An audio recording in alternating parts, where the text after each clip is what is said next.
I'm sure you've noticed, but the mornings are getting crisp and cool, and I think we should paint a fall-themed landscape to celebrate the changing colors. Grab your watercolors and give them a spritz. For this one, I want everything to have kind of a golden fall type glow, so I'm actually going to pick a point that's going to be my sun point. I'm going to put a little water there, and then I'm going to add in some nice golden colors in kind of circular motions all the way out across my entire piece that I'm going to be painting. This painting is going to have a lot of layers. In between every single layer, we need to let it dry or make it dry.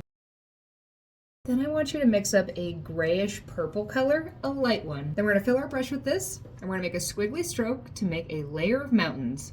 Once you've made the squiggly stroke, wash your brush out, leave some water in it, and pull that all the way down to the bottom. If you need to refill your brush with just water, we want it to just be water at the bottom. When you get to the bottom, suck up any extra puddles that you need to, and then let it dry or make it dry. While that cools down, we're going to make a slightly darker version of a purplish gray color, just 1 or 2 steps more saturated than the previous color. Something kind of like that. And then fill your brush up with that color, and we're going to make another squiggly kind of line underneath the first one. Wash our brush, and then just paint water all the way down to the bottom. And then you guessed it, you need to let it dry or make it dry.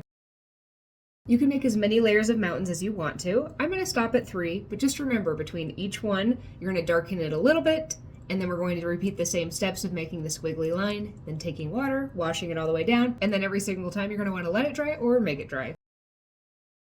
Now that we've added the background in, it's time to add in those colorful fall leaves, and I'm going to do that by switching over to a Deerfoot brush. This brush is perfect for kind of smashing down, which is also perfect for making trees. So we're just going to put water in our brush, and we're going to dip into bright greens, yellows, oranges, browns, whatever colors that kind of scream fall colors to you, and we're just going to be smushing our brush down and making some of those tree shapes. I'm going to try to concentrate most of my yellow colors along the edges where the sunlight would be kissing the trees. Once I get my nice bright fall colors in, I'm going to dip the tip of my brush directly into a black color. And while it's still a little bit wet, I'm just going to make some lines up and out. I'm just suggesting the trunks and the branches that would be in this scene. All right, I think it's official. I'm gonna plan a hike this weekend so I can actually go see some of the fall colors that are starting to appear in Colorado.